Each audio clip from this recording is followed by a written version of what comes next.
Hello friends, உங்களுக்கெல்லாம் weekend நல்லா போயிருக்குன்னு நினைக்கிறேன். எங்களோட வீக்கெண்ட் எப்படி போச்சுன்னு பார்க்கலாம் வாங்க. Welcome to my channel. இந்த வீக்கெண்ட் சாட்டர்டே பீச்சுக்கு போயிருந்தோம். சண்டே வீட்டில் குக்கிங் vlog தான். ரெண்டும் சேர்த்து ஒரே vlog-ஆக ஷேர் பண்ணியிருக்கேன். நியூ துபாயில் இருக்க எந்த பிளேஸ்க்கு போகிறதுனாலும் இந்த ஷேக் ஜாயத் ரோடு கிராஸ் பண்ணி தான் போகணும். நாங்கள் இன்றைக்கி வந்திருக்கிற பீச் சக்யூம் பீச், சன்செட் பீச்சுன்னு சொல்லுவாங்க, ஜுமேரா பப்ளிக் பீச்சுன்னு சொல்லுவாங்க. இந்த beach family beach. So bachelors allow பண்ண மாட்டாங்க. ரேராக 1 or 2 மெம்பர்ஸ் இருந்தாலும் செக்யூரிட்டி போக சொல்லிவிடுவாங்க. பீச் ஒரே கரை தான். இதில் இருக்கிற அங்கங்கே தண்ணி ஒரே தண்ணி தான். கரைக்கு இந்த சைடு இருக்க கரைக்கு கைட் பீச்சுன்னு பேர், மிடில் இருக்கிறது பிங்க் பீச், அந்த சைடு இருக்கிறது சன்செட் பீச். ஸோ ஒரே தண்ணிக்கு 3 கரைக்கும் 3 பேர் வச்சுருக்காங்க. இந்த பீச் பப்ளிக் டிரான்ஸ்போர்ட்டோடு தான் இருக்குது. பஸ்ஸு இங்கே அவைலபிளாக இருக்கும். ஆர்டிஓ பஸ் வரும். சன்செட் பீச் இது புர்ஜுல் அரப் ஹோட்டலோட வியூவோடு இருக்கும். நாங்கள் போகிற இந்த பக்கம் தாங்க க்ரௌட் இல்லை. இதே அந்த மெட்ரோ அந்த பஸ் வர இடம்லாம் பார்த்திங்கன்னா ரொம்பவுமே க்ரௌடாக இருக்கும். இந்த கரையில் பாருங்கள், கூட்டமே இல்லை. அதுவும் வின்டர் கொஞ்சம் கொஞ்சமாக ஸ்டார்ட் ஆக ஆரம்பிச்சிருச்சு. இது ஒரு 4 மணிக்கு இந்தளவுக்கு வெயில் இருக்குது. இது 5 மணி, 1 ஹவர்லேயே சூரியன் மறையிறதுக்கு ஆரம்பிச்சிருச்சு. சம்மரில் ஒரு 6-6:30 வரையும் வெளிச்சம் இருக்கிற வரையும் தண்ணிக்குள்ளே விடுவாங்க. இப்போ வின்டர் ஆரம்பித்ததுனால 5:30 மணிக்கே கரைக்கு விட்டு வெளியே வர சொல்லிடுறாங்க. இந்த வியூ தெரிகிற மாதிரி ஒரு 2 years முன்னாடி இருந்தது. இப்போ பார்த்திங்கன்னா அந்த வியூ தெரியாத மாதிரி கட்டடம் வந்துருச்சு. இப்போ குழந்தைங்க விளையாடுறதுக்கு ரைட் சைடில் பார்த்திங்கன்னா ஐலாண்ட் மாதிரி கன்ஸ்ட்ரக்ஷன் நடந்துகிட்ருக்கு. இந்த ஐலாண்டுன்னு போர்டே வச்சுட்டாங்க. ஸோ எவ்வளோ நாளைக்கு இந்த பீச் நம்மளுக்கு ஓப்பனில் இருக்குன்னு தெரியல. சீக்கிரமாக க்ளோஸ் பண்ணிவிடுவாங்க, ரிசர்வ்டு ஏரியாவாக அனௌன்ஸ் பண்ணிவிடுவாங்க. ஸோ இந்த வியூவோட ஃபோட்டோ எடுக்கணும்னு நினைக்கிறவங்க இந்த வின்டரில் ஒரு வாட்டியாவது போய் தண்ணிக்குள்ளே போகிறீங்களோ இல்லையோ கொஞ்ச நேரம் அந்த மண்ணில் உட்காந்து என்ஜாய் பண்ணிவிட்டு வாங்க.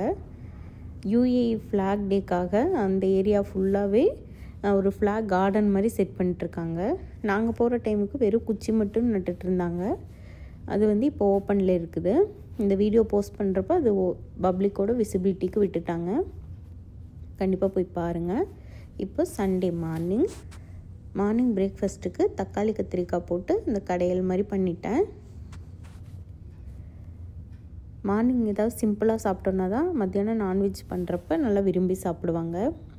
இது டக்குன்னு செய்யணுன்னு குக்கரில் வச்சு நல்லா வேக வச்சு எடுத்துட்டேன். தோசை தான் ஊற்றுனேன். இட்லி ஊற்றினோன்னா அப்போவும் தோசை கேட்பாங்க. 2 இட்லி 1 தோசைன்னு கேட்டால் திருப்பி இட்லி பாத்திரம் கழுவுறதே ஒரு பெரிய வேலை. அதனால் ஒரே வேலையாக முடிச்சிடலான்ட்டு இரும்பு கல்லில் நல்ல முருகலான தோசை ஊற்றி பிரேக்ஃபாஸ்ட் முடித்தாச்சு. இப்போ க்ளீனிங் ஒர்க்கு தான்.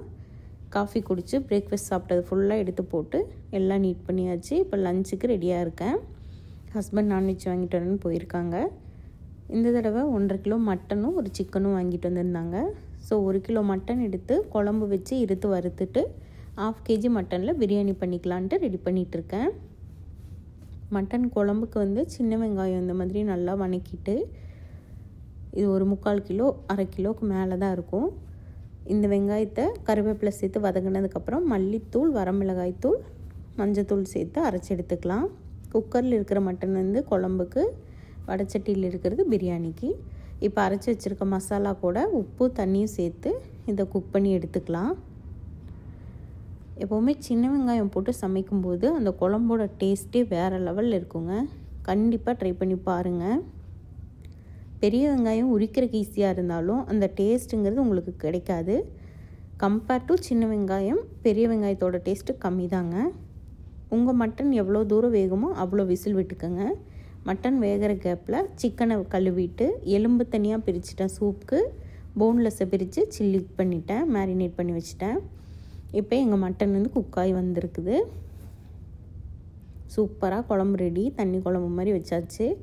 இப்போ இதில் இருக்க மட்டன் துண்டெல்லாம் எடுத்துட்டேன். இதை நம்ம இருத்து வறுத்தரலான்னு சொல்லிட்டு பிரிச்சிட்ருக்கிறேன். இப்போ இஞ்சி, பூண்டு, தேங்காய், பட்டை, கிராம்பு, சோம்பெல்லாம் போட்டு ஒரு பேஸ்ட் மாதிரி ரெடி பண்ணி வச்சுக்கலாம். அப்போ தான் குழம்பு கொஞ்சம் திக்கு வரும். திக்னஸ் ஆகிறதுக்காக இந்த பேஸ்ட்டையும் உள்ளே சேர்த்துட்டு ஒரு கொதி விட்டோம்னா தாளித்து இறக்கிட்டோன்னா மட்டன் குழம்பு ரெடி.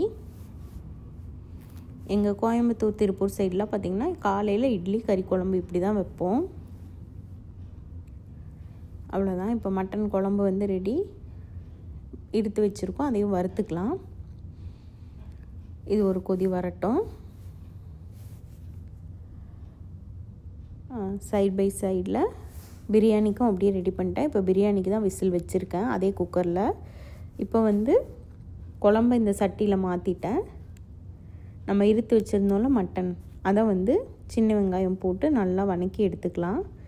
அந்த மசாலா அரைக்கிறப்பவே கொஞ்சம் வந்து ராவாக எடுத்து வச்சுட்டேன். அதை வந்து இப்போ தனியாக வடைச்சட்டியில் போட்டு வதக்கிட்டு அது கூட நம்ம வேக வச்ச மட்டனை போட்டு வதக்கிடணும்.